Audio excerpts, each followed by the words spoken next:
ہاں اس کی حرکتوں سے نفع اور نقصان اس کی طرف آتا جاتا ہے، ایسے اس کے عملوں سے اس کے پاس انعام اکرام آتے ہیں، یا اس کے برے عملوں سے اس کو کچھ برداشت کرنی پڑتی ہے۔ انسان ذمہ دار ہے، اس لیے ایک بات تو یہ فرمائی کہ دنیا تمہارے لیے پیدا کرتی ہے، دوسری بات ذمہ داری کی ہے کہ ذمہ داری کی بات کیا ہے کہ وَإِنَّكُمْ خُلِقْتُمْ لِلْآخِرَةِ، وَإِنَّكُمْ خُلِقْتُمْ لِلْآخِرَةِ، کہ تم کو آخرت کے لیے پیدا کیا ہے، یہ ذمہ داری ہوئی۔ پہلی بات انعام کی ہوئی کہ دنیا تمہارے لیے بنا دی ہے، الحمدللہ۔ آگے ذمہ داری کہ تم کو آخرت کے لیے پیدا کیا ہے، لہذا اپنی دنیا سے آخرت بناؤ، یہ دعوت ہے کہ اپنی دنیا سے اپنی آخرت بناؤ۔ دنیا کے اسباب سے آخرت بھی بن سکتی ہے، اور دنیا کے اسباب میں انسان کو غافل کرنے کی تاثیر بھی ہے۔ دنیا کے ہر سبب میں یہ دونوں باتیں کہ وہ آدمی کو غافل کرے گی۔ یا ایھا الذین آمنوا لا تلہکم اموالکم ولا اولادکم عن ذکر اللہ، اے ایمان والو، چونکہ ایمان والوں کی ذمہ داری زیادہ ہے، وہ اعتراف کر چکے ہیں، اس لیے ان کو ذمہ داری دی ہے کہ اے ایمان والو، تمہارا مال، تمہاری اولاد تمہیں اللہ سے غافل نہ کرے۔ تو چونکہ ان میں غافل کرنے کی تاثیر ہے، بزرگوں نے لکھا ہے کہ دنیا کے ہر سبب میں غافل کرنے کی تاثیر ہے۔ حکومت ہو، تجارت ہو، زراعت ہو، اولاد ہو، کوئی بھی سبب، ہر سبب اپنی ذات کے لحاظ سے انسان کو غافل کرنے کی اپنے اندر تاثیر رکھتا ہے، اور غافل کرنا یہ ہے کہ اپنی زندگی کی ذمہ داری بھول جائے یا ٹال دے، دونوں باتیں ہوتی ہیں غفلت میں، کہ اپنی زندگی کی ذمہ داری ہی بھول گیا کہ مجھے کیوں پیدا کیا ہے، اس کی خبر ہی نہیں ہے، یا ٹال دے، غفلت کی ایک شکل ہے کہ ابھی نہیں بعد میں کریں گے، یہ بھی ہے، یہ بھی غفلت کی علامت ہے کہ ابھی نہیں کریں گے بعد میں کریں گے، ہاں یہ بھی غفلت کی علامت ہے۔ یہ کام کا تقاضا تو ابھی ہے کہ بعد میں کریں گے، اس کو تسویف کہتے ہیں علماء۔ تسویف کے معنی یہ ہے کہ ایک کام کا تقاضا، ایک کام کا مطالبہ ابھی ہے اور کہیں بعد میں کریں گے، ابھی کیا ضروری ہے؟ یہ تلقین شیطان کی ہوتی ہے۔ ہاں، شیطان دیکھتا ہے کہ یہ کام تو چھوڑنے کا نہیں ہے، تو اس کو کہا کہ ٹھیک ہے مت چھوڑو، لیکن ابھی کیا ضروری ہے، کریں گے بعد میں۔ یہ بھی غفلت کا ایک شعبہ ہے کہ پیچھے ڈال دیا، اللہ کی مرضی پیچھے ڈالنے کی نہیں ہے، رسول کی تعلیم تربیت پیچھے ڈالنے کی نہیں ہے، اس کو اچھی طرح سمجھیں، یہ ذمہ داری کی باتیں ہیں کہ اللہ کی مرضی پیچھے ڈالنے کی نہیں ہے کہ اللہ کا کوئی امر آوے، اللہ کا کوئی تقاضا آوے، کوئی خیر آوے، اس کو پیچھے ڈالے کہ یہ بات ٹھیک نہیں ہے، اسے پیچھے نہ ڈالے، بلکہ اس کے لیے سبقت کرے، آگے بڑھے اور آگے بڑھاوے۔ سابقو، آگے بڑھو، کہ کس کی طرف؟ کہ اللہ کی مغفرت کی طرف، مغفرت کے اسباب کی طرف اور جنت کی طرف آگے بڑھو، پیچھے رہنے کی بات نہیں ہے۔ رسول صلی اللہ علیہ وسلم نے بادرو، ایک دوسرے سے آگے بڑھو، اعمال کی طرف. تو اللہ اور رسول ان کی تعلیم تربیت ہمارے لیے یہ ہے کہ آگے بڑھے، جلدی کرے، غنیمت سمجھے، موقع کو غنیمت سمجھے. ہاں پھر موقع نہیں آئے گا. لیکن شیطان تصویف کی طرف لے جائے گا. تصویف یعنی بعد میں کریں گے، کل کریں گے، اگلے سال کریں گے، رمضان کے بعد، حج کے بعد. یہ تصویف، یہ تصویف کہ یہ شیطان کی طرف سے کہ وہ آدمی کو کام سے ہٹاتا ہے.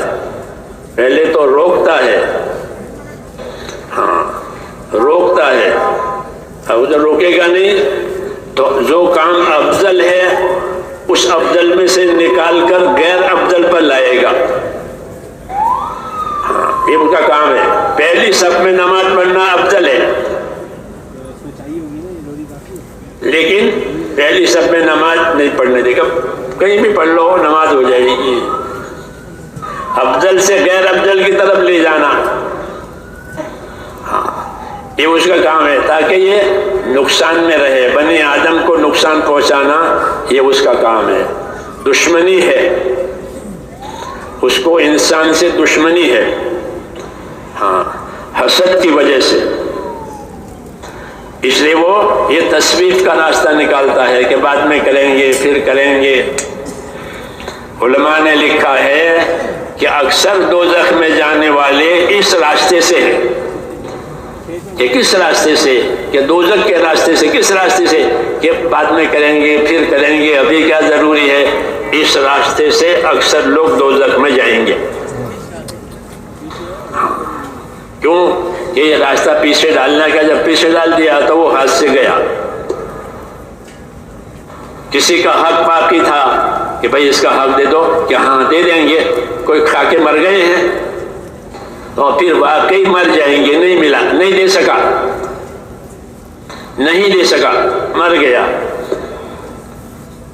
اللہ کے حقوق باقی تھے، نمازیں نہیں پڑھی، وہ باقی ہیں کہ پڑھیں گے، پھر وہ نہیں پڑھی، وہ رہ گئی. زکاتیں باقی تھی، وہ نہیں ہوئی. اللہ کے حقوق، بندوں کے حقوق، ہاں یہ پیچھے ڈالنے کی وجہ سے فوت ہوتے ہیں. اس لیے اللہ کی دعوت ہے، رسول کی دعوت ہے کہ جلدی کرو، آگے بڑھو،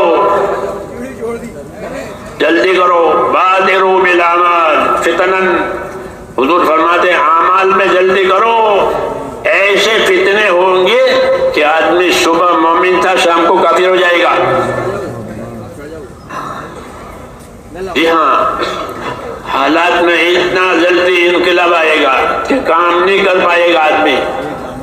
کہ جلدی کرو، اللہ کہتے ہیں جلدی کرو، آگے بڑھو ایک دوسرے سے، تاکہ زندگی کی ذمہ داریاں پوری ہو جائے. ہاں اللہ کے سامنے سچا ثابت ہو، ہاں سچا ثابت ہو کہ اپنی زندگی کی ذمہ داری پوری کرنے میں اللہ کے سامنے اس کی سچائی ظاہر ہو.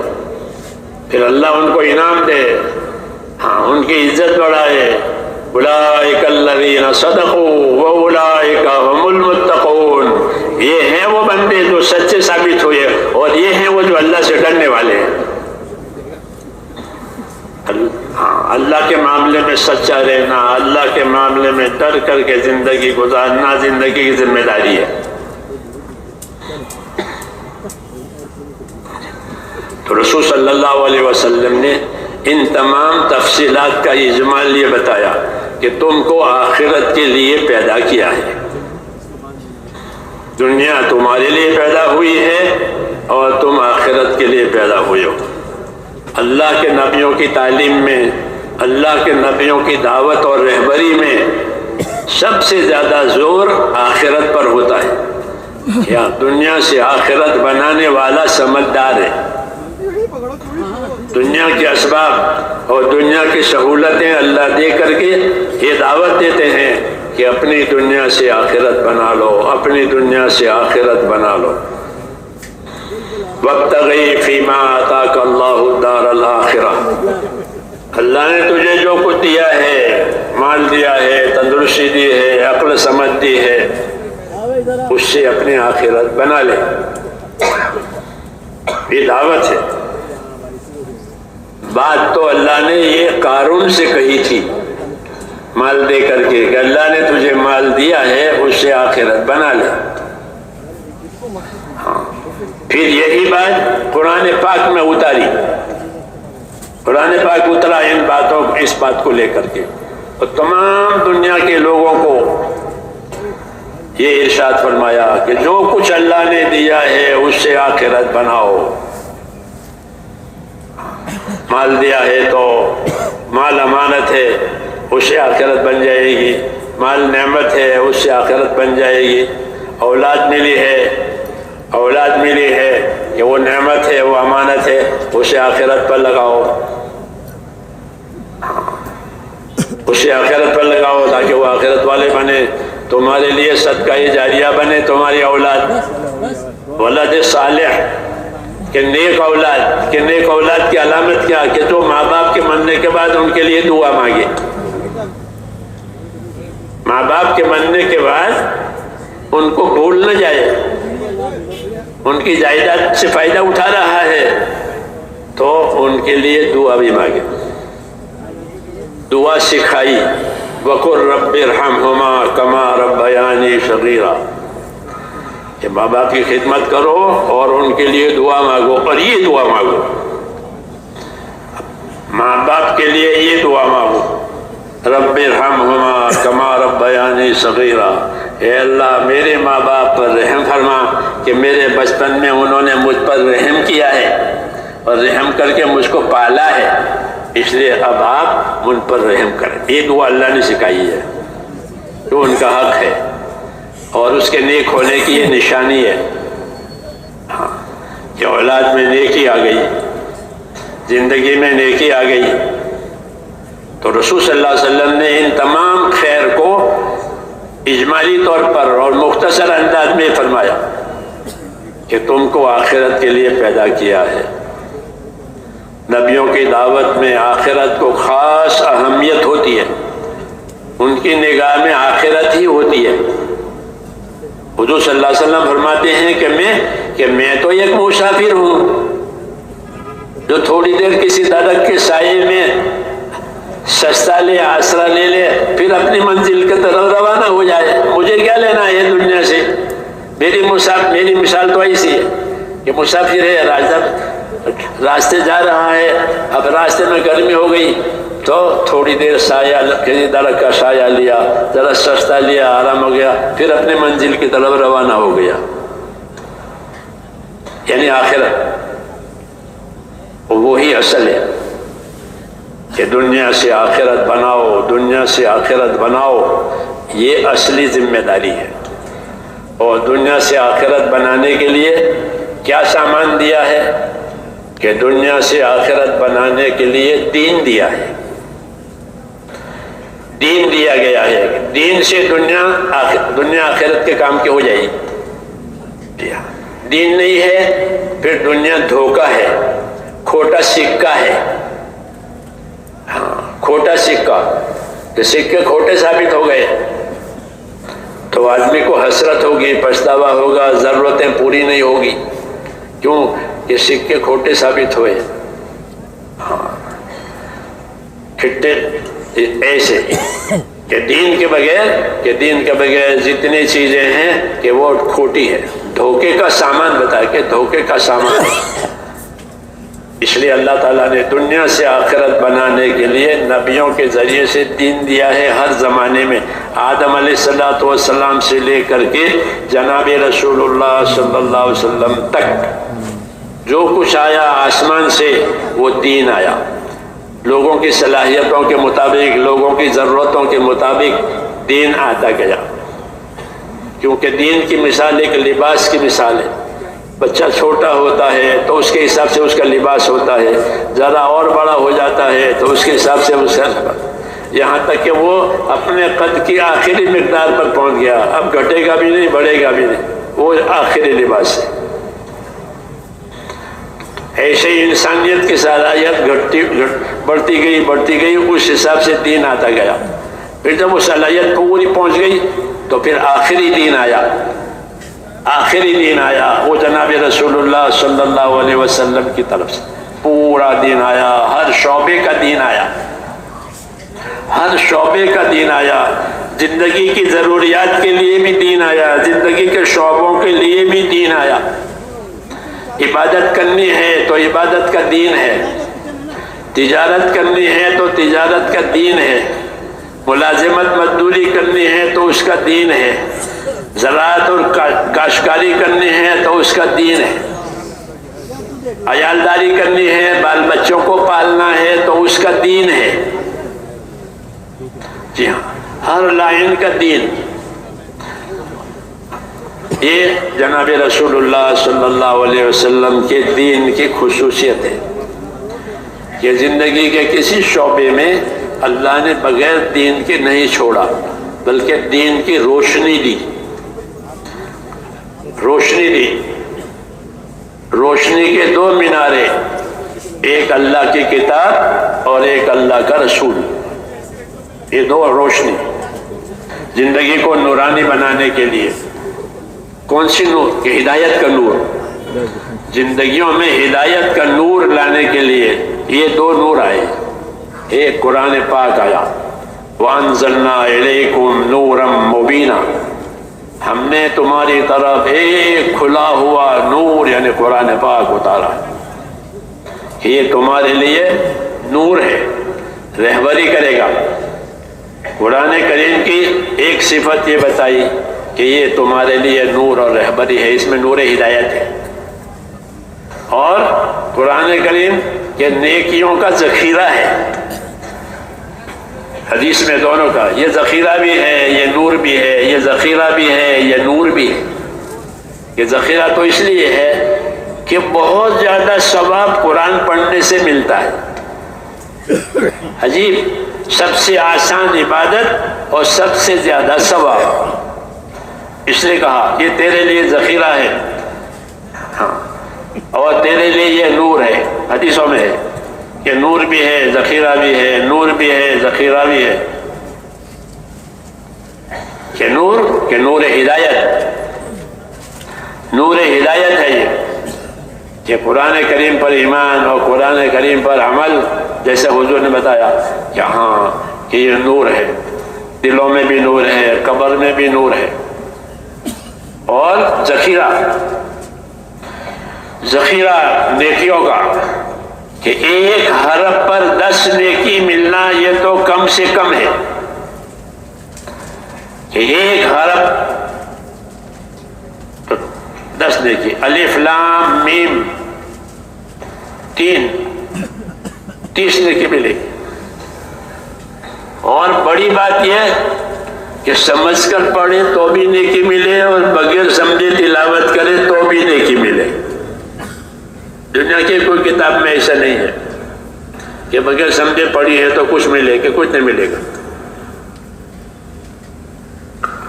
قانون کی, قوانین کی کتابیں ہیں, ان کو بغیر سمجھے پڑھے کہ کچھ نہیں ہوگا. اس کو بغیر سمجھے بھی کوئی پڑھے کہ تو بھی یہ ثواب سے خالی نہیں ہے. کہ کم سے کم 10 نیکی. پھر جو زیادہ اہتمام کرے تو وہ نیکیاں اور بڑھے گی. کہ وضو کر کے پڑھے, نماز میں پڑھے, نماز میں بیٹھ کے پڑھے, نماز میں کھڑے ہو کے پڑھے, تو اس کی نیکیاں بڑھتی چلی جائے گی. اس لیے کہا یہ تمہارے لیے زمین میں ذخیرہ ہے, نیکیوں کا ذخیرہ, نیکیوں کا انبار, اور نور ہدایت بھی ہے, یہ روشنی بھی ملے گی. تو یہ نور اتارا اللہ تعالیٰ نے. اور ایک رسول خدا صلی اللہ علیہ وسلم کہ آپ کی حیات یہ نور ہے. پھر آپ کی سنتیں, آپ کے طریقے کہ یہ بھی نور ہے. ہاں, سنتوں کا نور. سنت نہیں ہے زندگی میں تو اندھیرا اور گمراہی ہے. زندگی میں نبی کی سنت نہیں ہے, نبی کی سنت چھوٹی ہوئی ہے کہ گمراہی آ جائے گی, یعنی بھٹک جائے گا, جیسے اندھیرے میں بھٹک جاتا ہے. ابن مسعود فرماتے تھے کہ وَلَوْ تَرَكْتُمْ سُنَّةَ نَبِيِّكُمْ لَضَلَلْتُمْ، کہ اگر تم اللہ کے نبی کی سنت کو چھوڑ دو گے تو پھر بھٹک جاؤ گے، راستے پر نہیں رہو گے، بھٹک کر کے ہلاک ہو جائے گا۔ اس لیے ایک نور کہ قرآن پاک، اور ایک نور جناب رسول اللہ صلی اللہ علیہ وسلم کی زندگی، آخرت بنانے کے لیے یہ دو چیزیں دی ہیں کہ اس سے اپنی آخرت بناؤ۔ ہاں، جو اسباب دیے ہیں اللہ نے، ان اسباب کو استعمال اس کی روشنی میں کرو، پھر اسباب نعمتیں بن جائیں گے اور اس سے اللہ تعالیٰ آخرت بناوے گا۔ جیسے قارون سے کہا کہ وابتغی فیما آتاک اللہ الدار الآخرہ، جو اللہ نے تجھے مال دیا ہے اس سے تو اپنی آخرت بنا لے۔ تو اپنی آخرت کے لیے اس کو اللہ کے موسیٰ علیہ السلام نے دین کی دعوت دی تھی کہ تو دین پر آ جا، جب دین پر آئے گا تو تیرا مال آخرت کے لیے استعمال ہوگا اور تیری آخرت بن جائے گی۔ اور وہی آدمی سمجھدار ہے جو دنیا سے آخرت بناوے۔ ہاں، دنیا سے آخرت بنانے والا سمجھدار ہے، دنیا سے دنیا بنانے والا نادان ہے۔ یہ فیصلہ ہے کہ دنیا سے دنیا بناوے، مال کو مالدار ہونے کے لیے جمع کرے، مال کو مالدار ہونے کے لیے جمع کرے، کہ یہ نادانی کی بات ہے۔ ہاں، کیوں؟ کہ یہ نادانی کی بات ہے کہ مال کو مالدار ہونے کے لیے جمع کیا، کہ اس کا کوئی انجام صحیح نہیں ہوگا۔ کیوں؟ کہ دنیا تو گزرگاہ بنائی گئی ہے، اللہ نے دنیا کو گزرگاہ بنایا ہے۔ جیسے پل گزرگاہ ہوتا ہے، پل ٹھہرنے کے لیے نہیں ہوتا، رکنے کے لیے نہیں ہوتا، گزرنے کے لیے ہوتا ہے، ایک کنارے سے دوسرے کنارے پر۔ ایسے ہی دنیا کو اللہ تعالیٰ نے یہ گزرنے کے لیے بنایا ہے کہ یہاں گزارا ہوگا، ٹھہرنے کی اجازت نہیں ہے۔ اس لیے یہاں کوئی اپنے قیام کا نہ بناوے، بلکہ اپنی دنیا سے آخرت بنانے میں لگا رہے، جی ہاں، تاکہ آخرت کی حسرت اور پچھتاوے سے نجات ہو جائے۔ فرمایا الدنیا دار من لا دار لہ، کہ دنیا اس آدمی کا گھر ہوگا جس کے لیے کوئی گھر نہیں ہے، کہ دنیا کو وہ آدمی اپنا گھر قرار دے گا جس کا کوئی گھر نہیں ہوگا، کیونکہ دنیا چھوٹ جائے گی، آخرت بنی نہیں ہے، اب یہ بے گھر ہوگا، کیونکہ اس نے دنیا کو گھر بنایا تھا تو اس گھر میں تو وہ رہ نہیں سکتا، رہ نہیں سکتا، یہ مسافر ہے۔ ہر آدمی آخرت کا مسافر ہے، چل رہا ہے پیدا ہونے سے لے کر موت تک، اپنے سفر میں ہی ہے وہ۔ اس نے کہا کہ دنیا دار من لا دار لہ، دنیا اس آدمی کا گھر ہے جس کا کوئی گھر نہیں۔ ومال من لا مال لہ، کہ دنیا اس آدمی کا مال ہے جس کا کوئی مال نہیں ہے۔ ہاں، کیوں؟ کہ مال اس کے ساتھ نہیں جائے گا، مال اس کے ساتھ نہیں جائے گا، بلکہ مال کے استعمال کرنے کے طریقے اس کے ساتھ جائیں گے، کہ سخاوت میں استعمال کیا تھا یا اسراف میں استعمال کیا تھا، اطاعت میں استعمال کیا تھا یا عیش میں استعمال کیا تھا، گناہوں میں استعمال کیا تھا یا خدمت خلق میں استعمال کیا تھا، یہ مال کی مصرف ہے۔ تو مال اس کے ساتھ نہیں جائے گا، بلکہ یہ چیز جائے گی کہ مال کو کہاں لگایا تھا۔ اس نے کہا کہ دنیا اس آدمی کا مال ہے جس کا کوئی مال نہیں ہے۔ حدیث شریف میں کہ اللہ تعالیٰ بندے کو حاضر کر کے پوچھیں گے کہ ہاں کیا ہوا، کیا کارگزاری ہے، حدیثوں میں کہ کیا کارگزاری ہے، تو وہ کہے گا کہ یا اللہ میں نے مال جمع کیا، میرے پاس مال آیا، پھر کیا کیا؟ فرمایا میں نے اس کو جمع کیا اور بڑھایا، استثمرتہ، قرآن حدیث میں استثمرتہ، میں نے اس کا استثمار کیا ہے، یعنی بہت بڑھایا۔ پھر کیا ہوا کہ پھر میں چھوڑ کے آ گیا ہوں، یہ کہے گا اللہ۔ اس لیے ایک تھوڑی مہلت چاہتا ہوں کہ ایک تھوڑی مہلت مجھے دیں، آپ واپس جا کر لے کر آ جاؤں۔ میں نے بڑھایا ہے اس کو، لیکن چھوڑ کے آ گیا. اس لیے کہا کہ تو چھوڑ کے آ گیا ہے، اب اس کا مال ہی نہیں ہے. کہ دنیا اس آدمی کا مال ہے جس کا کوئی مال نہیں ہے، اس لیے واپس لینے کے لیے جانا چاہتا ہے، اور اللہ تعالیٰ کہتے ہیں واپسی کی کوئی صورت نہیں ہے، وہ ختم ہو گئی. یہ باتیں میرے دوستوں رسمی نہیں ہے، بلکہ یہ حقیقتیں ہیں. رسمی باتیں نہیں ہے، مجلسی باتیں نہیں ہے، گپ شپ نہیں ہے، اس کو حقائق کہتے ہیں. حقائق کا کیا مطلب ہے؟ کہ اس کے خلاف نہیں ہوگا، جو کہا گیا ہے وہی ہوگا. اس کو حقائق کہتے ہیں. اس لیے اس کی طرف رہبری کی گئی ہے، اس کی طرف دعوت دی گئی ہے کہ یہ صورت زندگی میں یہ اختیار کرو. اس لیے حضور صلی اللہ علیہ وسلم نے ان تمام تفصیلات کو اجمالی طور پر کہا کہ دنیا تمہارے لیے بنائی ہے اور تم کو آخرت کے لیے بنایا ہے. تم کو آخرت کے لیے بنایا ہے، لہذا تم آخرت بناؤ. اور آخرت بنانے کے لیے جیسا میں نے عرض کیا، اللہ نے 3 دیا. ایمان دیا، ایمان آخرت کے لیے ہے. ایمان کا سب سے بڑا اور پائیدار نفع جو ہوگا وہ آخرت میں ہوگا. ایمان کا نفع 1 ذرے کے برابر بھی ایمان لے کر گیا ہے کہ دنیا سے کئی گنا بڑی جنت اللہ اس کو ہمیشہ کے لیے دیں گے اور خوش ہو کے دیں گے. کہ ایمان کا بڑا نتیجہ ہے اور ایمان کا بڑا اثر ہے. اس کا اجر بھی زیادہ ہے، اثر بھی زیادہ ہے. کہ ایمان کا اجر تو یہ ہے کہ 1 ذرے کے برابر بھی ایمان لے کر گیا ہے کہ ہاں، تو اس پر اللہ اس کی یہ قدر کریں گے کہ اللہ پر ایمان لے کر آیا، اللہ کو اللہ مان کر آیا ہے. اور ایمان کا اثر کیا ہے؟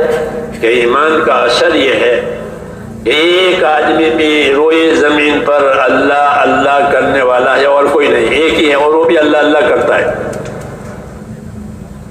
تو اس کے اللہ اللہ کرنے کی وجہ سے اللہ پوری دنیا کو باقی رکھیں گے. قیامت نہیں آئے گی،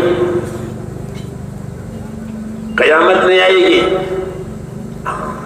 ایک ایمان والے کا صرف اللہ اللہ کرنے کا یہ اثر ہے، تو دنیا کا اثر الگ ہے، آخرت کا اجر الگ ہے. یہ ایمان کی بات ہے. اس لیے کہتے ہیں اپنے ایمان کو بڑھاؤ، اپنے ایمان کو تازہ کرو، اپنے ایمان کو نیا کرو. ایمان پرانا ہو جاتا ہے، ایمان پرانا ہو جاتا ہے جیسے کپڑا پرانا ہو جاتا ہے. ایمان پھٹ جاتا ہے. اس کی پیوند کاری کرو، جیسے کپڑا پھٹ جائے گا تو عیب نظر آئے گا. ایمان پھٹ گیا، ایمان میں کمزوری آ گئی، اللہ کے غیر سے ہونا نظر آئے گا.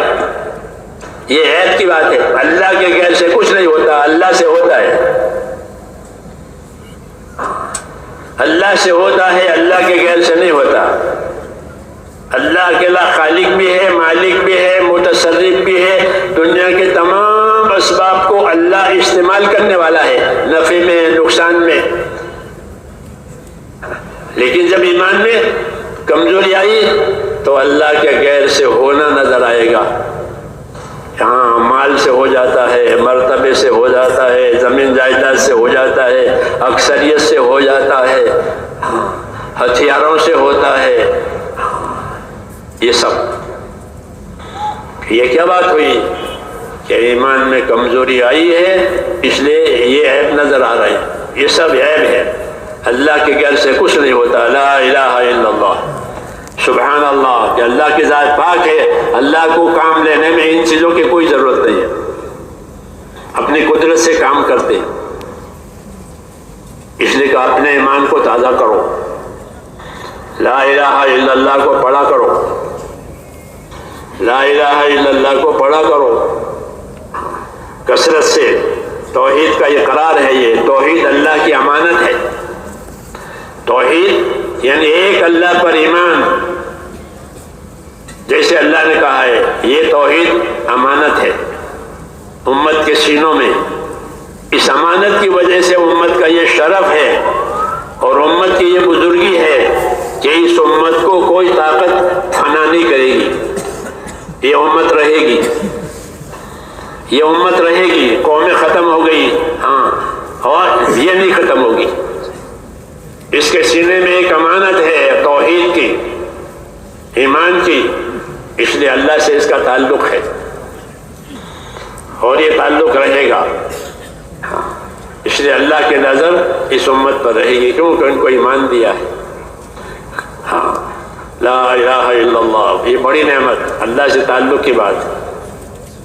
اور میرے دوستو، عقل کا تقاضا یہ ہے، عقل کی بات یہ ہے کہ جتنے تعلقات ہوتے ہیں ہر تعلق کے تقاضے ہوتے ہیں، اس کا انکار کوئی نہیں کر سکتا. جتنے تعلقات اتنے تقاضے. بیوی سے تعلق ہے تو بیوی کے تقاضے ہوں گے، بچوں سے تعلق ہے تو بچوں کے تقاضے ہوں گے، زمین جائیداد سے تعلق ہے زمین جائیداد کے تقاضے ہوں گے، تجارت سے تعلق ہے تجارت کے تقاضے ہوں گے. یہ تعلق کے تقاضے ہیں. تو لا الہ الا اللہ سے اللہ سے تعلق پیدا ہو گیا کہ یہ اللہ سے تعلق والے لوگ ہیں، ایمان ہے ان کے پاس کہ ہاں اللہ سے ہمارا تعلق ہے.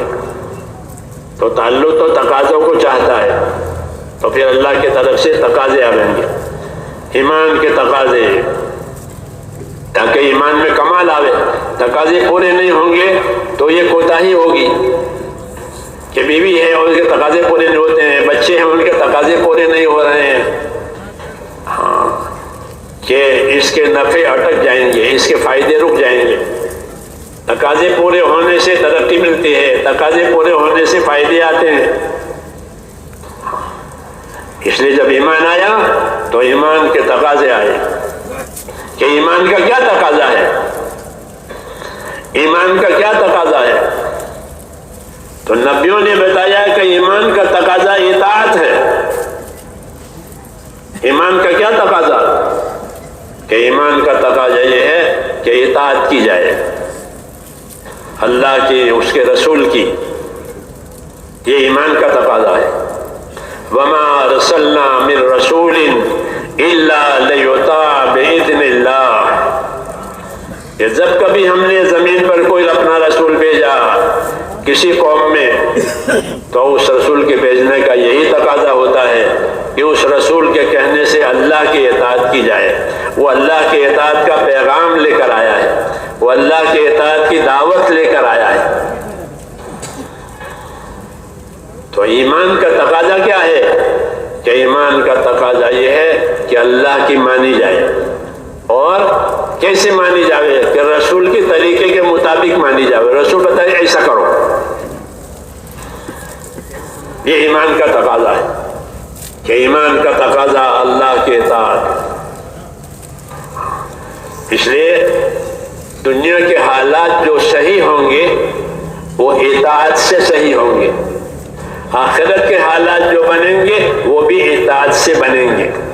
اطاعت میں اتنا اثر ہے کہ اطاعت سے دنیا کے حالات اچھے ہوں گے، اطاعت سے آخرت کے حالات بھی اچھے ہوں گے. کوئی دوسرا راستہ نہیں ہے، ایک ہی راستہ ہے اطاعت کا. دنیا کے حالات بنانے کے لیے، آخرت کے حالات میں کامیابی حاصل کرنے کے لیے. ہاں، اس لیے تمام نبیوں نے آ کر کے زمین پر اللہ کے اطاعت کی دعوت دی ہے، اللہ کے اطاعت کی تعلیم دی ہے، اس کے ثمرات اور اثرات بتائیں کہ اللہ کے اطاعت کے کیا حالات آئیں گے. کہ اللہ کے اطاعت سے رحمتوں کے حالات آئیں گے. اطیعوا اللہ واطیعوا الرسول لعلکم ترحمون. کہ اطیعوا اللہ واطیعوا الرسول لعلکم ترحمون.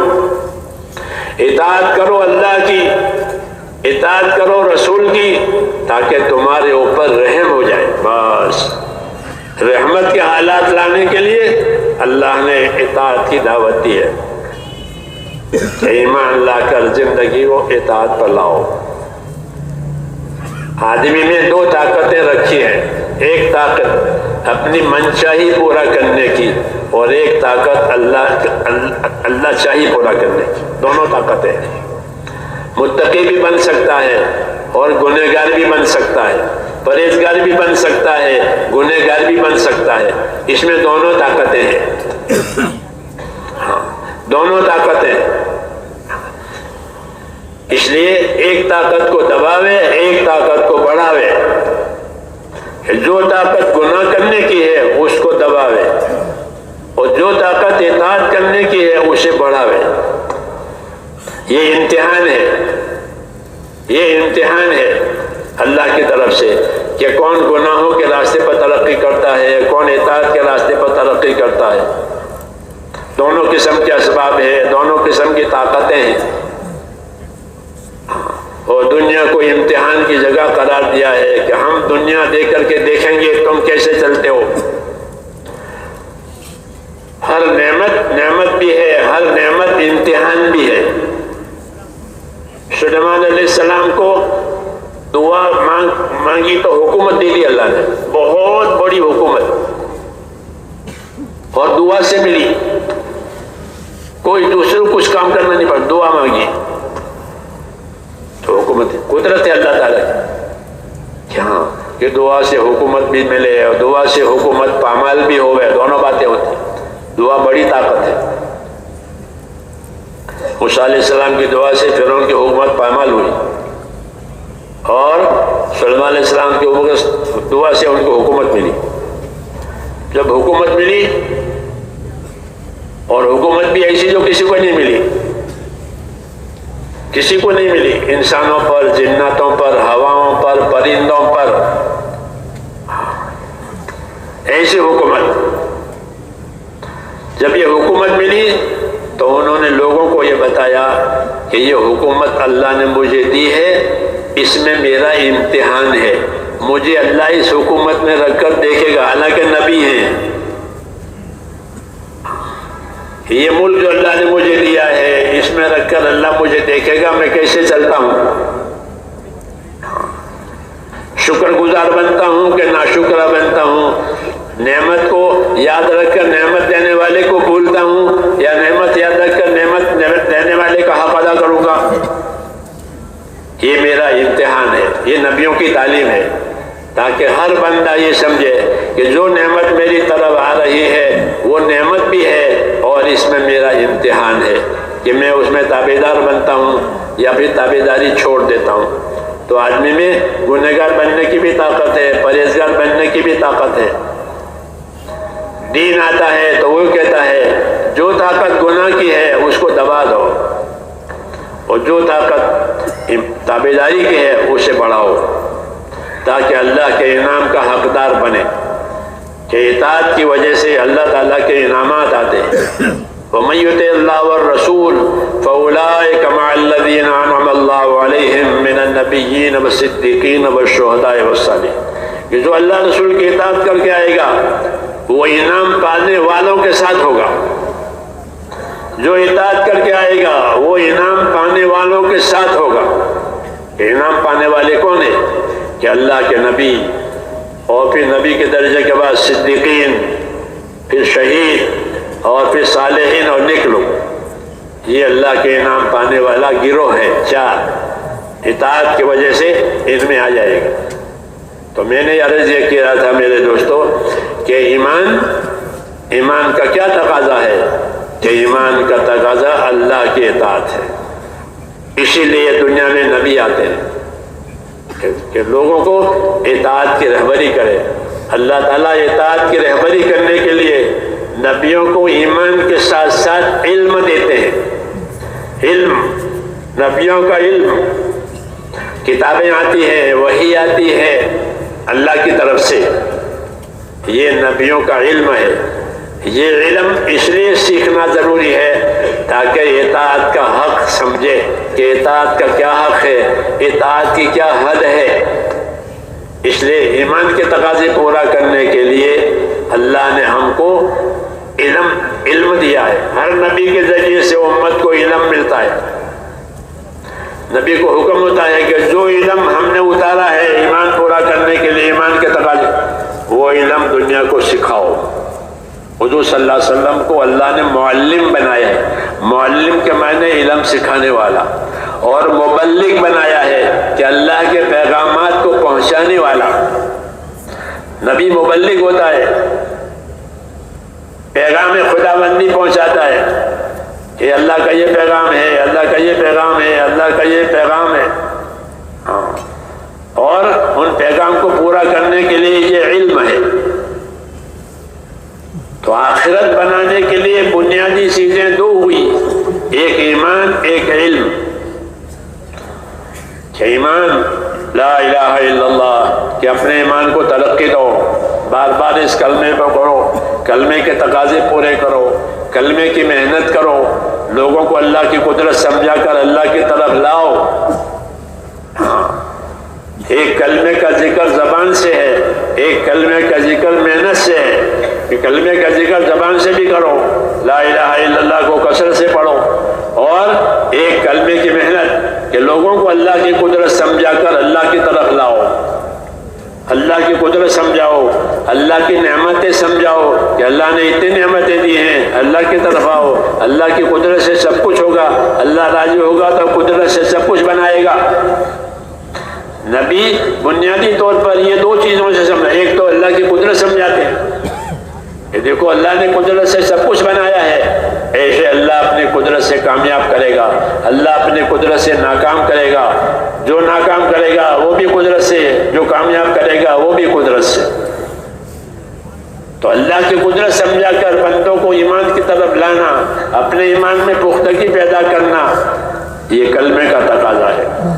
اور پھر کہ اللہ نے جو جان مال دیے ہیں، ان جان مال سے کیا تقاضے پورے کرنے ہیں، یہ بھی ایمان کا تقاضا ہے کہ جو جان مال اللہ تعالیٰ نے دیا ہے، ان جان مال سے اللہ کے کیا تقاضے پورے کریں۔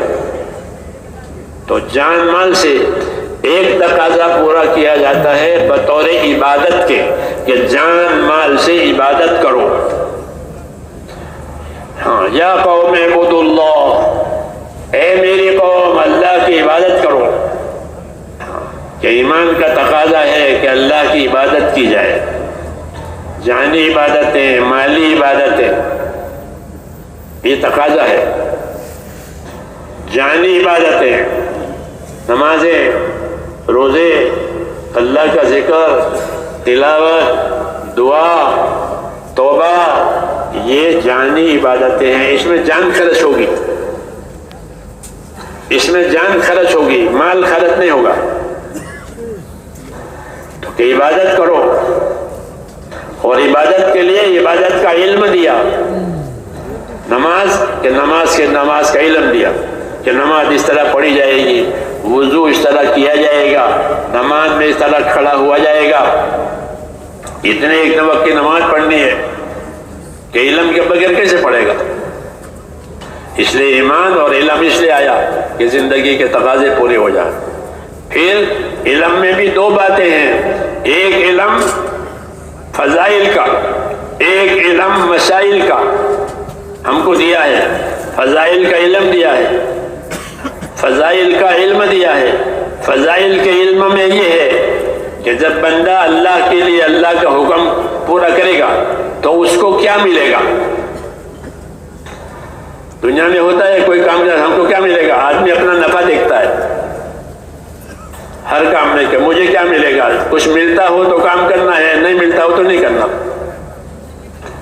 دنیا ہے، اللہ نے یہی ضابطہ رکھا ہے اپنے اور بندوں کے درمیان میں کہ ہم تمہیں کچھ دینے والے ہیں، کیونکہ اللہ کا سارا کاروبار جو ہے وہ دینے کے لیے ہے، لینے کے لیے کوئی کاروبار نہیں ہے۔ اللہ بندوں سے کچھ لے، یہ کاروبار نہیں ہے اللہ کا کاروبار یہ ہے کہ بندوں کو دینا ہے۔ من نہ کردم خلقتا سودے کنم بلکہ تابر بندگاں جودے کنم، میں نے مخلوق اس لیے نہیں رچائی ہے کہ میں ان سے کچھ لینا چاہتا ہوں، بلکہ میں نے مخلوق اس لیے رچائی ہے کہ میں ان کو دینا چاہتا ہوں۔ سورج کو اللہ روز روشنی دیتے ہیں، ہاں سورج کو روشنی دیتی ہے، چاند کو روشنی دیتے ہیں، تو وہ اللہ سے روشنی لے کر کے روشنی دیتے ہیں۔ ان کو روشنی دے کر روشنی دلاتے ہیں. تو اللہ کا کاروبار دینا ہی دینا ہے، لینا ہے ہی نہیں. لیں گے تو کس سے لیں گے؟ انسانوں سے، کہ انسان تو ضعیف پیدا ہوا ہے اور فقیر پیدا ہوا ہے. انسان کی بنیاد یہ دونوں چیزوں پر ہے کہ یہ ضعیف ہے، خلق الانسان ضعیفا، کہ انسان کمزور پیدا ہوا ہے. کمزور کیا دے گا؟ اور ہر لائن کی کمزوری، آنکھوں سے بھی یہ کمزور ہو سکتا ہے، کانوں سے بھی کمزور ہو سکتا ہے، ہر لائن سے یہ کمزور ہوتا ہے. ہر لائن کی بیماری اس کو ہوتی ہے، آنکھوں کی، کانوں کی، ہر لائن کی بیماری. تو یہ کمزور ہے، یہ کیا دے گا؟ دوسری صفت اس کی کہ یہ محتاج ہے. انسان کمزور بھی ہے، انسان محتاج بھی ہے، اپنی راحت کا محتاج ہے، اپنی ضرورت کا محتاج ہے، مدد کا محتاج ہے.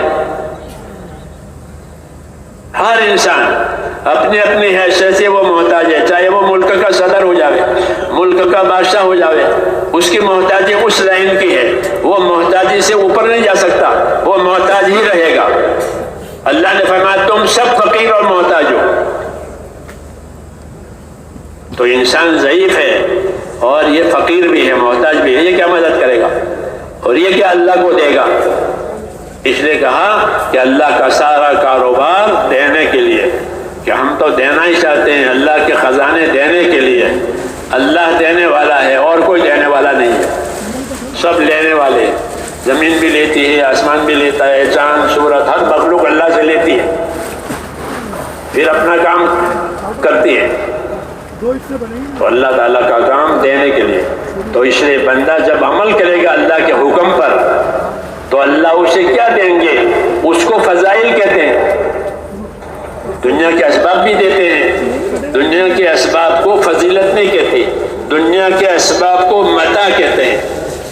انما هذه الحیات الدنیا متاع، یہ دنیا ایک متاع ہے، یعنی تھوڑی دیر فائدہ اٹھانے کی چیز ہے. یہ حکومت ہو، تجارت ہو، دولت ہو، زمینداری ہو، کچھ بھی ہو، کہ تھوڑی دیر فائدہ اٹھانے کی چیز، اس کا نام متاع. کہ یہ سب متاع ہے، تھوڑی دیر فائدہ اٹھانے کے لیے، ہمیشہ کے لیے. انسان کے اعمال کہ یہ متاع نہیں ہے، بلکہ انسان کے اعمال اللہ کے انعام لینے کا ذریعہ ہے. اس لیے نبیوں کی محنت اعمال کی ہوتی ہے، چیزوں کی نہیں ہوتی. اعمال کی محنت تاکہ اللہ سے صدا مدہ کا نفع لے، دنیا کے حالات میں برکت آوے، آخرت میں حالات میں بدلہ ملے. برکت بھی آئے گی، بدلہ بھی آئے گا، اس کا نام فضیلت ہے. تو ایک علم اللہ تعالیٰ نے نبیوں پر اتارا ہے فضیلت کا، کہ ہم کیا دینے والے ہیں. جو ذمہ داریاں ہم نے بندوں پر ڈالی ہے، جب وہ ذمہ داری پوری کریں گے تو ہم ان کو کیا دینے والے ہیں، وہ بھی اللہ تعالیٰ نے اپنے نبیوں کے ذریعے سے ہم کو پہنچایا اور بتایا. اس کو فضیلت کا علم کہتے ہیں. فضیلت کا علم جتنا یاد ہوگا ایمان کے ساتھ، ایمان میں ترقی آئے گی. کہ ایمان والا عمل کرے گا اور یہ سمجھتا ہے کہ اللہ مجھے اس پر یہ دے گا، میں یہ عمل کر رہا ہوں، اللہ مجھے اس پر یہ دے گا. یہ حساب اس کو یاد ہے کہ اللہ مجھے یہ دینے والے ہیں، اللہ مجھے یہ دینے والے ہیں. کہ میں نے کسی بھوکے کو کھانا کھلا دیا، حکم ہے کہ بھوکوں کو کھانا کھلاؤ، ننگے کو کپڑا پہناؤ.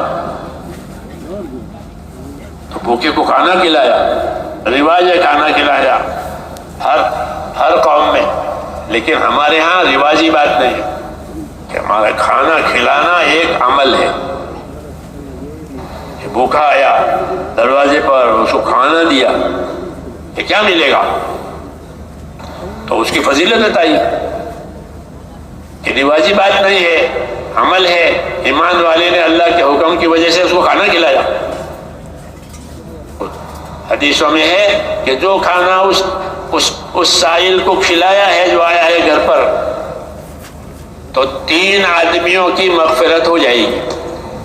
ایک کما کر کے جو لایا ہے یہ، اس نے کھانا کمایا ہے، گھر کا مالک، ایک پکانے والی، ایک بچہ جس نے کھانا پہنچایا ہے اس کو دروازے پر، یہ تینوں کی بخشش ہو جائے گی۔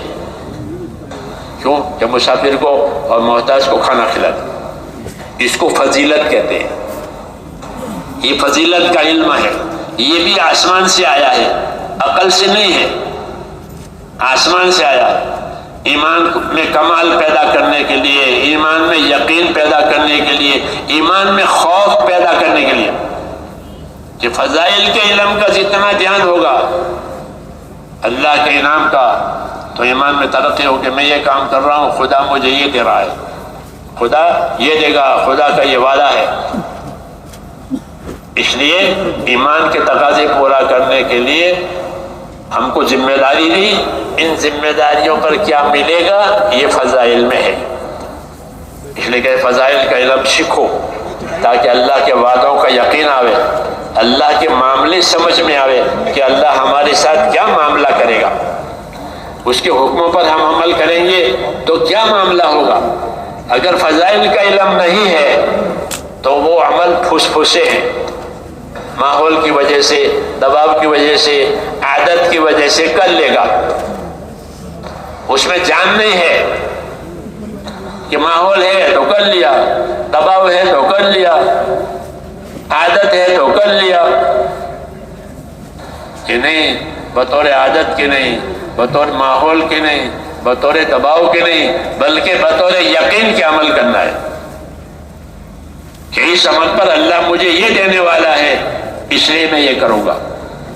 اس لیے عمل کے فضائل بتائے۔ کوئی عمل معمولی نہیں ہے، کوئی عمل ہلکا نہیں ہے، اور کسی عمل کو ہلکا سمجھنے کی اجازت نہیں ہے۔ کیوں کہ اللہ اس پر خوش ہو کر سب کچھ دے سکتا ہے۔ اگر اللہ اس کے عمل سے خوش ہو گئے کہ اس کو بہت کچھ دیں گے، اس لیے فرمایا کسی نیکی کو معمولی مت سمجھو، کسی نیکی کو بھی معمولی مت سمجھو۔ اگر اپنے بھائی سے خندہ پیشانی سے مل سکتے ہو تو ملو، یہ بھی نیکی ہے، اور یہ معمولی نہیں ہے۔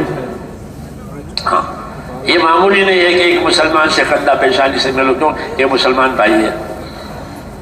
خندہ پیشانی سے ملنا یہ نیکی، یہ اس کو بھی حقیر نہ سمجھو، کوئی نیکی حقیر نہیں ہے۔ کیوں کہ ہر نیکی اپنے اندر فضیلت رکھتی ہے، اور نیکی کی حالت ایسی ہے کہ اللہ جب دیکھیں گے کہ بندے کے عمل میں نیکی ہے تو اللہ اس نیکی کو ایک نیکی نہیں رکھیں گے بلکہ نیکی کو بڑھاتے چلے جائیں گے۔ جسے گوٹلی ڈالی درخت ہوا، درخت کو اللہ بڑھاتا چلا جاتا ہے یہاں تک کہ وہ پھل دے دیتا ہے۔ ایسے ہی نیکی وجود میں آئی ہے، یعنی ایک پسندیدہ اللہ کا پسندیدہ کام، اس کو نیکی کہتے ہیں کہ نیکی ہوئی ہے۔ کہ ہاں کہ نیکی کے بارے میں اللہ کی عادت اور سنت یہ ہے کہ اللہ نیکی کو بڑھائے گا۔ وَإِن تَكُ حَسَنَةً يُضَاعِفْهَا وَيُؤْتِ مِن لَّدُنْهُ أَجْرًا عَظِيمًا، کہ نیکی ہے کہ وہ ایک نیکی نہیں رہے گی، وہ بڑھے گی، اور اس کو بڑا بڑا کر کے بہت بڑا اجر و انعام اللہ بندے کو دے گا۔ یہ معاملہ ہے، یہ بات فضائل سے معلوم ہوگی۔ فضائل کے علم سے اگر آدمی جاہل ہے تو اس کا علم جو ہے، اس کا عمل ایک ظاہری صورت ہوگی، بس اس میں جان نہیں ہوگی، ہو جائے گی لیکن جان نہیں ہے۔ اور فضائل کے علم کے ساتھ پڑھے تو وہ خود اپنے عمل کو جاندار سمجھے گا کہ میرے عمل اور مجھ کو اللہ یہ دے گا، ہاں میرے عمل پر اللہ مجھ کو یہ دے گا۔ حیات الصحابہ میں لکھا ہے کہ ایک صحابی نابینا ہے، وہ اپنے گھر میں بیٹھے رہتے تھے، لیکن اپنی جگہ سے لے کر دروازے تک ایک ڈوری بنا رکھی تھی، باندھ رکھی تھی۔ دروازے تک جانا ہو تو ڈوری کے سہارے سہارے دروازے تک جاتے تھے، اور یہ اس لیے بنائی تھی کہ کبھی دروازے پر کوئی سائل آ جاتا تھا، کوئی مانگنے والا، ضرورت والا آتا تھا۔ یہ حضرات ہمیشہ نیکی کے انتظار میں رہتے تھے، نیکی سے کتراتے نہیں تھے۔ ہماری طبیعتیں نیکیوں سے کترانے کی ہے، وہ نیکی کا استقبال کرتے تھے۔ اس لیے یہ دوری باندھ رکھی تھی کہ کوئی مانگنے والا آیا تو دوری پکڑ کر دروازے تک پہنچے، اس کے ہاتھ میں کچھ رکھ دے، لے بھائی۔ اس لیے یہ ان کا معمول تھا۔ ان کے دوستوں نے کہا کہ آپ کو اسی تکلیف اٹھانے کی ضرورت ہے، وہاں جائیں ٹھوکر لگ جائے گی، کسی کو دے دیں، وہ پیسہ وہاں دے دے گا اس کو، آپ کی تو اولاد بھی ہے۔ انہوں نے کہا بات تو ٹھیک ہے، مگر میرے ہاتھ سے دینے کی بات الگ ہے۔ پھر انہوں نے کہا کہ ہم نے اللہ کے نبی صلی اللہ علیہ وسلم سے یہ بات سنی ہے کہ مسکین کو، ضرورت مند کو، مانگنے والے کو اپنے ہاتھ سے صدقہ دینا یہ آدمی کو بری موت سے بچاتا ہے۔ یہ فضیلت، صدقہ تو بہت لوگ دیتے ہیں، اس فضیلت کے دھیان کے ساتھ کہ اپنے ہاتھ سے کسی کے ہاتھ میں دینا یہ آدمی کو بری موت سے بچاتا ہے۔ ویسے صدقہ کی صفت ضرور ہے کہ صدقہ بلا دور کرتا ہے، اللہ کے غصے کو ٹھنڈا کرتا ہے، گناہوں کی معافی ہوتی ہے صدقہ دینے سے۔ فضائل ہیں اس کے۔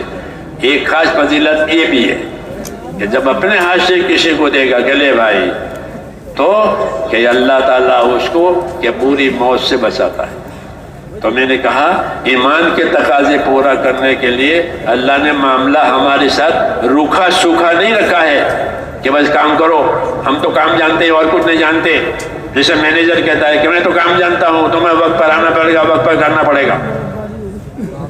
اللہ کہتے ہیں ایسا معاملہ میرا نہیں ہے، میں مینیجر نہیں ہوں، میں تو تمہارا پروردگار ہوں، ہاں تمہارا مالک ہوں، تمہارا مددگار ہوں۔ نعم المولا و نعم النصیر، کہ اللہ کتنا ہی اچھا مالک ہے، کتنا ہی اچھا مددگار مالک ہے۔ جی ہاں، خالی کام لینے والا نہیں ہے۔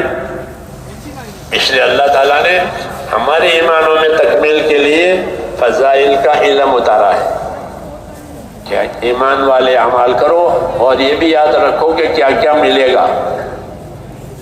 اس سے ایمان میں ترقی ہوگی، یقین میں ترقی ہوگی، اللہ سے تعلق بڑھے گا اس کے انعامات کی وجہ سے، کیونکہ جس کے احسانات ہوتے ہیں اس کے ساتھ تعلقات ہو جاتے ہیں، جس نے بھی احسان کیا اس کے ساتھ تعلق ہوگا۔ الانسان عبد الاحسان، مثال ہے یہ کہ انسان احسان کا غلام ہے، کہ جس کو دیکھا کہ اس نے اس پر احسان کیا ہے تو وہ اسی غلامی کے لیے تیار ہے۔ جب اللہ کے احسانات دیکھے گا تو اللہ کی غلامی کے لیے تیار ہو جائے گا۔ اس لیے اللہ تعالیٰ نے جو ذمہ داریاں ڈالی ہیں ان ذمہ داریوں پر اللہ کیا دے گا اس کا علم اس لیے اتارا ہے تاکہ اللہ سے امیدوار ہو کر اللہ کا کام کرے، اللہ سے امیدوار ہو کر اللہ کا کام کرے اور خوش خوش کام کرے۔ ابشروا واملوا ما یسرکم، خوش ہو جاؤ، خوشخبری لو، امیدوار رہو اللہ سے۔ یہ کہا امیدوار رہو اللہ سے ایسے حالات کے کہ اللہ تمہیں خوش کر دے گا۔ یہ کہا کیوں کہ اللہ کے حکموں کی تابعداری کی جا رہی ہے، اس کی اطاعت کی جا رہی ہے، اور اس کے فضائل اور انعامات کیا کیا ملیں گے وہ بھی بتایا ہے کہ ایک سبحان اللہ احد پہاڑ سے بڑا ہے۔ ایک سبحان اللہ احد پہاڑ سے بڑا ہے کہ بندہ اللہ کی پاکی بیان کرتا ہے، سبحان اللہ، الحمدللہ، اللہ اکبر، لا الہ الا اللہ، کہ ہر کلمہ کہ وہ احد پہاڑ سے بڑا ہے۔ مولانا الیاس صاحب رحمۃ اللہ علیہ فرماتے تھے کہ سوچنے کی بات ہے، جب سبحان اللہ احد پہاڑ سے بڑا ہے جس کے بولنے میں 1 سیکنڈ لگتا ہے، لیکن اس کا اجر پہاڑوں کے برابر، پہاڑوں کے برابر۔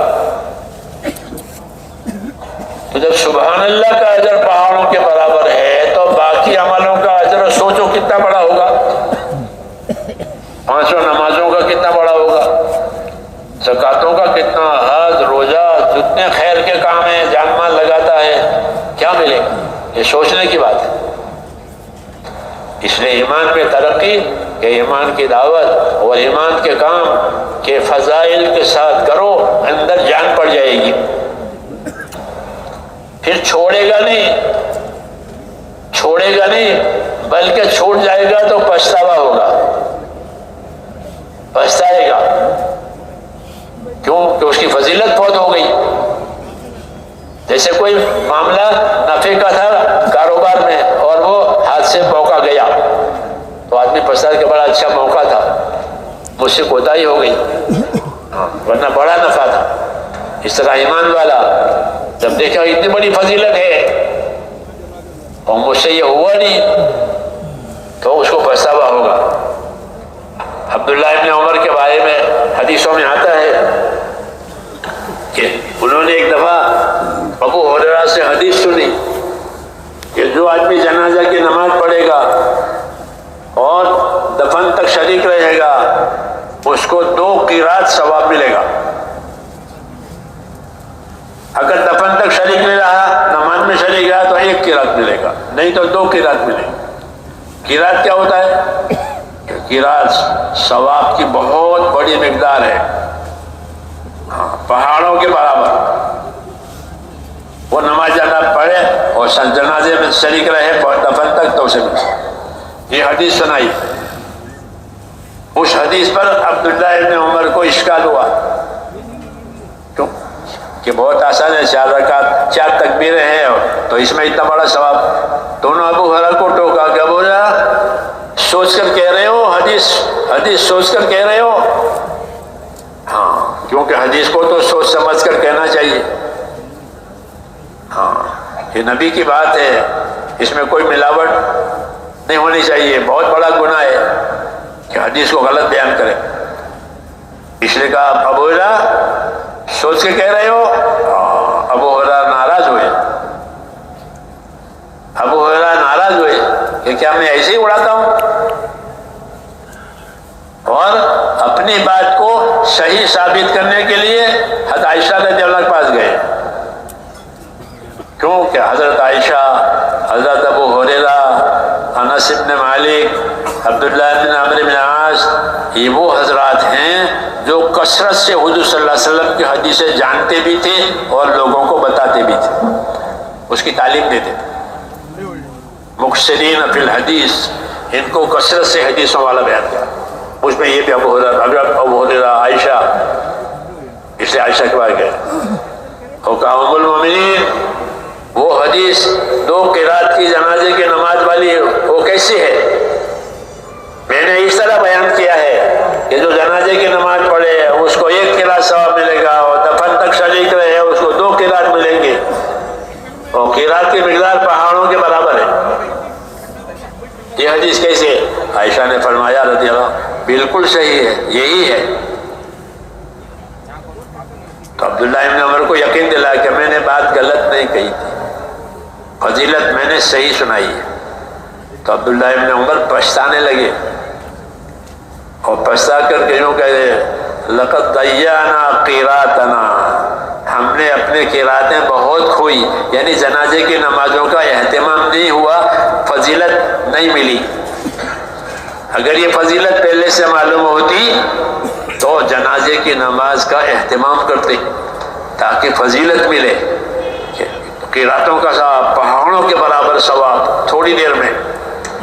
ابن عمر اس بات میں بہت مشہور تھے کہ جو جس چیز کی فضیلت آئی ہے، جو چیز سنت رسول ہے، اس کی وہ کثرت سے پابندی کرتے تھے، کیونکہ دین یہی ہے، اللہ کے وعدوں کا یقین کر کے اللہ کے حکموں پر عمل کرے، اللہ کے وعدوں کا یقین کر کے نبی کے طریقے پر عمل کرے۔ یہ اصل دین ہے، اسی کی دعوت ہے، اسی کی محنت ہے، اسی کی تعلیم ہے۔ اس کا پہلا قدم یہ ہے کہ جو ذمہ داریاں اللہ تعالیٰ نے ہم پر ڈالی ہے اس کی کیا فضیلتیں ہیں وہ جانیں۔ جب فضیلتیں جان کر عمل کرے گا تو اس کو اپنے عمل پر خود بھی اعتماد اور یقین ہوگا کہ اللہ تعالیٰ مجھے اس پر یہ دے گا، وہ اللہ سے امیدوار رہے گا۔ اور فضیلت کا علم نہیں ہے تو وہ بات اندر نہیں پیدا ہوگی، بے روح ہے، بے روح ہے، اس لیے عمل فوت بھی ہو جائیں گے۔ لیکن اگر فضیلت اور قیمت معلوم ہے تو اس طرح قیمتی چیز کی حفاظت کی جاتی ہے، اس طرح اپنے عمل کی حفاظت ہوگی۔ اس لیے اللہ تعالیٰ نے ایمان کے ساتھ علم دیا تاکہ عمل کریں ایمان کے تقاضوں پر اور اس کی فضیلت کو دھیان میں رکھے، تو رسمیت اور رواج پنا نکل جائے گا، حقیقت آئے گی کہ اللہ مجھے اس پر یہ دینے والا ہے، پھر عمل فوت نہیں کرے گا۔ عمل فوت ہو جائے گا تو اس کو حسرت ہوگی، پچھتاوا ہوگا۔ ہاں، کبھی ہو جاتا ہے کہ ایک عمل اپنے وقت سے فوت ہو گیا تو دوسرے وقت میں کریں، عمل کو فوت نہ ہونے۔ آپ کہتے ہیں کہ بسم اللہ پڑھنا کھانے میں بھول گیا، شروع میں کھانا کھایا بسم اللہ پڑھنا بھول گیا تو کیا کرے؟ بغیر بسم اللہ کے کھانا پورا کرے کہ نہیں؟ بیچ میں بسم اللہ بولے، بسم اللہ اول و آخر ہو۔ ہاں، عمل فوت نہ ہو، سنت ہے، طریقہ ہے، عمل کی دعوت ہے، عمل کی تعلیم ہے، عمل کی تاکید ہے کہ اس سے زندگی کا ربط عملوں سے ہوتا ہے۔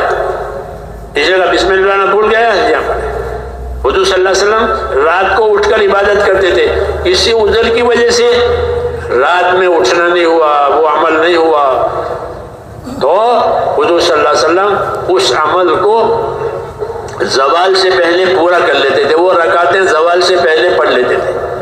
حدیثوں میں رات کو اٹھنا نہیں ہوا تو زوال سے پہلے 12 رکعت پڑھ لیتے تھے کہ رات کا عمل فوت ہوا ہے وہ اب پورا ہو جائے، تاکہ اس کی فضیلت ملے اور حکم پورا ہو جائے۔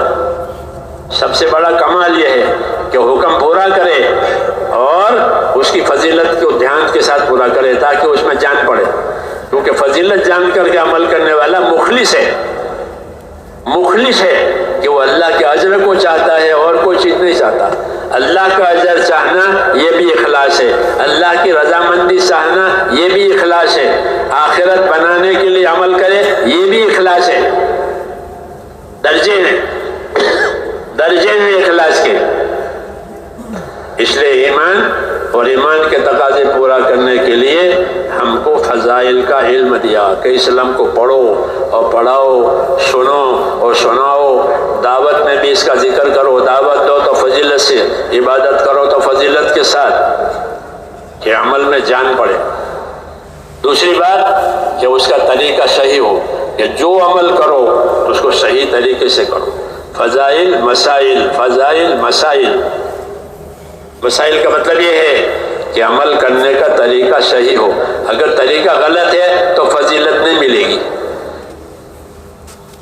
اس لیے اللہ نے ایمان کے ساتھ علم اتارا کہ فضیلت کا علم بھی حاصل کرو اور طریقے کا علم بھی حاصل کرو، کہ رسول صلی اللہ علیہ وسلم نے اس عمل کو اس طریقے سے کیا ہے۔ جب حضور صلی اللہ علیہ وسلم کے طریقے پر وہ عمل ہوا کہ وہ فضیلت ملے گی، اس سے اس کی دنیا کی برکتیں آئے گی، آخرت کا بدلہ آئے گا۔ دونوں باتیں ہوتی ہیں، دنیا کی برکتیں آئے گی، آخرت کا بدلہ آئے گا۔ جب دنیا کی برکتیں آئے گی تو دنیا کے مسائل آسان ہو جائیں گے۔ اللہ ایمان والوں کو ان کے ایمان کے تقاضا پورا کرنے کی وجہ سے دنیا میں برکتیں دیتے ہیں، نبیوں کو برکتیں دیتے ہیں، ان کی زندگی میں برکتیں ہوتی ہیں۔ کہ برکت کا کیا مطلب ہے؟ کہ اللہ کا خصوصی انعام ہے یہ برکت، کہ انہوں نے کام پورا کیا ہے، کام صحیح کیا ہے، تو اللہ دنیا میں اس کی برکات دیتا ہے، اور برکات کا اثر یہ ہوتا ہے جب برکتیں آئی تو مسائل آسان ہو جائیں گے، مشکلات حل ہو جائیں گی۔ اس لیے برکتوں کا بھی وعدہ ہے، بدلے کا بھی وعدہ ہے، بدلہ آخرت میں دیں گے، برکات دنیا میں بھی دیں گے۔ برکات تو موت تک چلتی ہے۔ اللہم بارک لی فی الموت وفیما بعد الموت، مسنون دعا ہے، اللہم بارک لی فی الموت فیما بعد الموت، اے اللہ مجھے برکت دے موت میں۔ موت تو مصیبت ہے، اس میں کوئی شک نہیں ہے۔ فَأَصَابَتْكُم مُّصِيبَةُ الْمَوْتِ، کہ موت کے مصیبت ہونے پر سب کا اتفاق ہے، اور موت ناگوار ہے سب کو، اس لیے اس میں برکت مانگی ہے کہ اللہ موت میں برکت دے۔ کہ موت کی برکت کیا ہوتی ہے؟ کہ موت کی برکت یہ ہے کہ توبہ کرتے کرتے مر جاوے، روز توبہ کرے، روز توبہ کرے، روز توبہ کرے،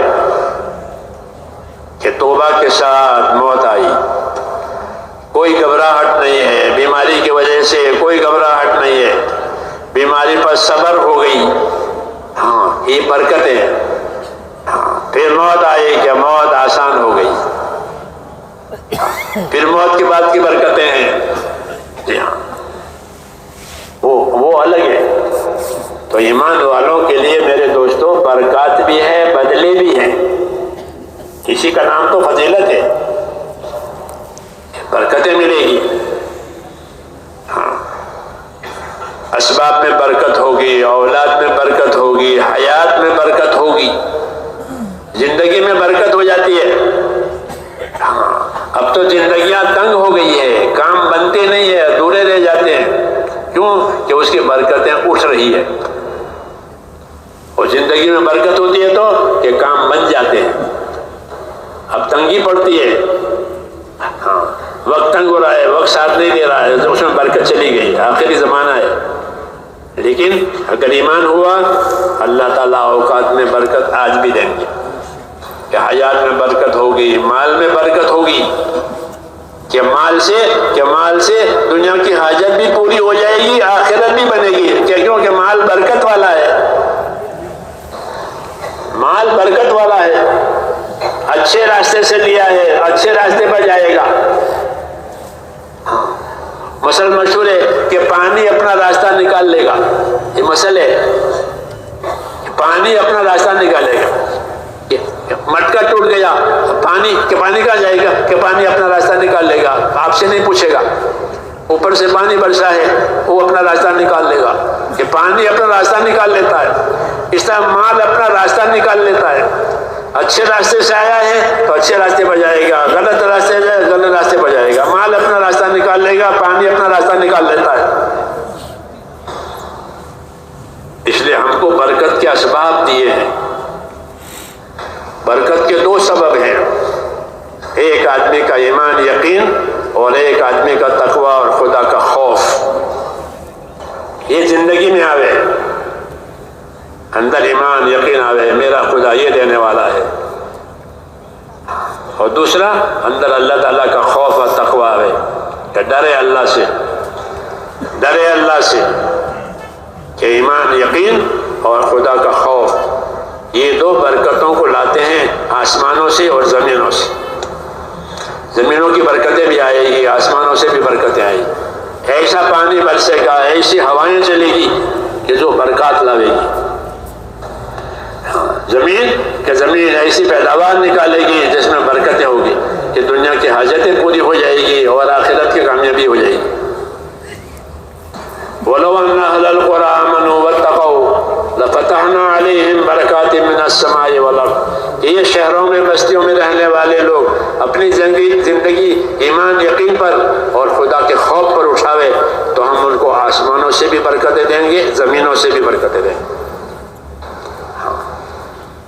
تو آسمان زمین کی برکت یہ دنیا میں کہ اس پر ایمان اور تقوی پر ملتی ہے۔ اللہ نے ہم کو دین دیا ہے، دین کی محنت بھی دی ہے، ہر کام کی محنت ہوتی ہے۔ سائیکل ملی ہے تو سائیکل چلانے کی محنت کریں گے، سائیکل چلا لی محنت ہو گئی، اب سائیکل سے نفع اٹھاؤ۔ ہر چیز اس کا نفع اس کی محنت سے وابستہ ہے، بلکہ محنت سے اس کے نفع کا یقین بھی آئے گا۔ اس لیے ہم کو دین دیا ہے، ہاں پورا ہر شعبے کا دین، عبادت کرنی ہو تو عبادت کا دین، تجارت کرنی ہو تو تجارت کا دین، زمینداری کرنی ہو تو زمینداری کا دین، خدمت نوکری کرنی ہے تو اس کا دین، عیالداری بال بچوں کو پالنا ہے تو اس کا دین، سفر کرنا ہے تو سفر کا دین، خدا نخواستہ بیماری آئے تو بیماری کا دین۔ ایسا دین ہے، ہر لائن کا دین ملا ہے، تاکہ کسی لائن میں بھی یہ نامراد نہ ہو، کسی لائن میں بھی یہ نامراد نہ ہو۔ جب دین ہوگا تو کسی لائن میں نامراد نہیں ہوگا، پورا دین آیا ہے۔ اس لیے سب سے پہلے دین کی محنت آئی کہ دین کی محنت کرو گے، اس کی دعوت، اس کے اطاعت، دین کی دعوت، دین کے اطاعت، پھر کیا ہوگا کہ اللہ تعالیٰ زندگیوں میں دین لاوے گا۔ اس کی محنت ہوئی تو ماحول میں دین آوے گا، اس کی محنت کو اور بڑھایا تو دنیا میں دین جائے گا، ہاں دنیا میں دین جائے گا۔ محنتوں سے اللہ دین کے راستے کھولیں گے، محنت نہیں ہوتی تو دین کے راستے بند ہو جاتے ہیں، محنت ہوتی ہے تو دین کے راستے کھلتے ہیں۔ اس لیے دین کو محنت کے ساتھ دیا ہے کہ اس محنت سے اندر دین والا یقین بنے گا اور باہر دین والا ماحول بنے گا، اور زندگیوں میں دین والے اعمال آئیں گے۔ آنکھوں میں آنکھوں کا دین، کانوں میں کانوں کا دین، زبان میں زبان کا دین، ہاتھ پاؤں میں ہاتھ پاؤں کا دین، کاروبار میں کاروبار کا دین۔ یہ زندگی کی اصلی ذمہ داری ہے ہماری، اسی سے آخرت بنے گی، اسی سے آخرت بنے گی کہ ہر لائن کا دین ہے۔ اور قبر میں سب سے پہلے دین پوچھے گا فرشتہ، ماں دینوں کا، آپ اپنا دین بتاؤ، اپنا دین بتاؤ۔ اس لیے دین بتانا پڑے گا۔ اس لیے اللہ تعالیٰ نے ہم کو یہ نعمت دین دی ہے، اور اس کی ذمہ داریاں پورا کرنے کے لیے ہمیں دین کی محنت دی ہے، اس کے فضائل دیے ہیں، اس کے طریقے دیے ہیں۔ یہ اللہ کا بڑا احسان ہے، اس احسان کا تصور نہیں ہے۔ اللہ نے اسی احسان کو ہم پر جتایا ہے۔ لقد من اللہ علی المؤمنین اذ بعث فیہم رسولا، اللہ نے بے شک ایمان والوں پر احسان کیا ہے۔ یہ خاص ایمان والوں سے بات ہو رہی ہے، ویسے نبی سب کے لیے رحمت ہے، لیکن رحمت سے فائدہ اٹھانے والا طبقہ جو ہے وہ ایمان والوں کا ہے، کہ انہوں نے اللہ کے اللہ ہونے کا، رسول کے رسول ہونے کا اقرار کیا ہے۔ اس لیے ان کی طرف بات متوجہ ہو رہی ہے کہ لقد من اللہ علی المؤمنین اذ بعث فیہم رسولا، اللہ نے احسان کر دیا ہے ایمان والوں پر۔ یہ کس بات سے؟ کہ ان میں رسول بھیج دیا، ہاں ان میں رسول بھیجا، اور وہ رسول ان کو دین کی تعلیم دیتا ہے، اللہ کے اوامر کی، اس کے طریقوں کی، اس کی فضیلتوں کی، اس کے طریقوں کی تعلیم دیتا ہے، قرآن کی تعلیم دیتا ہے، قرآن کے احکام بتاتا ہے، اعمال بتاتا ہے، اخلاق بتاتے ہیں، انصاف بتاتے ہیں۔ یہ سب نبی کا کام ہے کہ زندگی ایمان والی، اعمال والی، اخلاق والی، انصاف والی، کہ انصاف زندگی میں نہیں ہوگا تو اعمال برباد ہو جائیں گے، حقدار حق لے جائے گا، انصاف ہوا نہیں، ظلم ہوا ہے۔ تو اللہ نے نبی کو ان تمام باتوں کے ساتھ بھیجا ہے، اور اس کے نبی نے تعلیم دی ہے، ایمان کی دعوت، ایمان کی محنت، عبادت کی دعوت، عبادت کی محنت، عبادت کا علم، پھر لوگوں کے ساتھ کیسا رہنا ہے اس کی تعلیم دی ہے، کہ لوگوں کے ساتھ کیسے رہو گے، کہ لوگوں کے ساتھ انصاف اور احسان سے رہو گے۔ لوگوں کے ساتھ کیسے رہو گے؟ کہ انصاف سے، احسان سے۔ ان اللہ یامر بالعدل والاحسان، اللہ حکم دے گا انصاف کرنے کا، اللہ حکم دے گا احسان کرنے کا۔ انصاف کرو، جو اپنے لیے پسند کرو وہ دوسروں کے لیے پسند کرو، جو اپنے لیے ناپسند کرو وہ دوسروں کے لیے ناپسند کرو۔ یہ انصاف کا معیار ہے۔ اور انصاف سے اوپر احسان ہے۔ احسان کا مطلب یہ کہ اس کا حق بھی ادا کیا اور اپنی طرف سے احسان بھی کیا، کہ ہاں کہ یہ اخلاق آئے زندگی میں، کہ میرے مال جان سے اللہ کی مخلوق کو فائدہ ہو جاوے اور مجھے ان سے کوئی فائدہ لینا نہیں ہے۔ یہ سب زندگی کی میرے دوستوں ذمہ داریاں ہیں ہماری. میں نے کہا نا زندگی ذمہ داریوں کا نام ہے. یہ ذمہ داریاں ہیں تاکہ معاملہ اللہ کے ساتھ بھی صحیح ہو جاوے, رسول کے ساتھ بھی صحیح ہو جاوے, اور اللہ کے بندوں کے ساتھ, اللہ کے مخلوق کے ساتھ, سب کے ساتھ صحیح معاملہ ہو جائے. اپنی ذات کے ساتھ بھی معاملہ صحیح ہو جاتا, اپنی ذات کے ساتھ بھی معاملہ صحیح کرنا ہے. ہاں کہ اپنی ذات کے ساتھ کیا معاملہ صحیح کرو گے؟ تو اللہ نے حکم دیا ہے یا ایھا الذین آمنوا قوا انفسکم واہلیکم نارا, اے ایمان والو اپنے آپ کو اور اپنے گھر والوں کو دوزخ سے بچاؤ. یہ حکم ہے, اپنے آپ کو, اپنے اہل و عیال کو دوزخ سے بچاؤ. یہ سب ذمہ داریاں ہیں. دین کی محنت ان ذمہ داریوں کے شعور پیدا کرنے کے لیے. دین کی محنت ہوگی تو یہ ذمہ داریاں سمجھ میں آئے گی, نہیں تو لوگ ذمہ داریوں کو بھول جائیں گے. ضرورت راحت یہی رہے گی.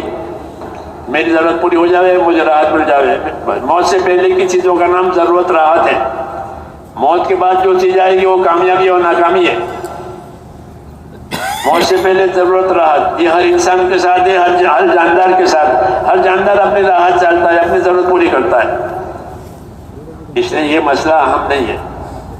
یہ مسئلہ اہم ہے کہ موت کے بعد کامیابی ملے, اس کے لیے یہ راستہ جو رسول صلی اللہ علیہ وسلم لائے. اور اس میں یہ ساری باتیں اللہ کے ساتھ ایمان اور اطاعت کا تعلق, رسول کے ساتھ کہ رسول کے ساتھ ان کے اتباع کا تعلق, ان کی سنتوں پر عمل کی, ان کے دین کے دنیا میں پھیلانا, یہ رسول کی ذمہ داری.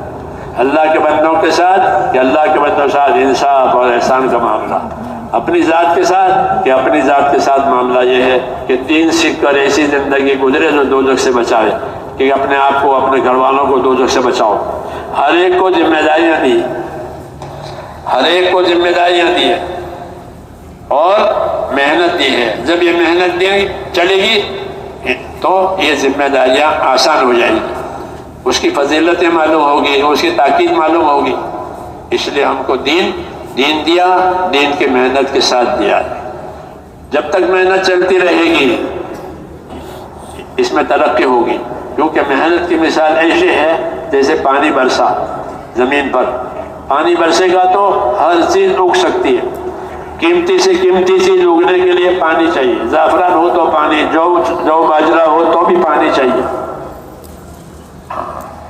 پانی کے بغیر ہر چیز سوکھ جائے گی, تاراج ہو جائے گی.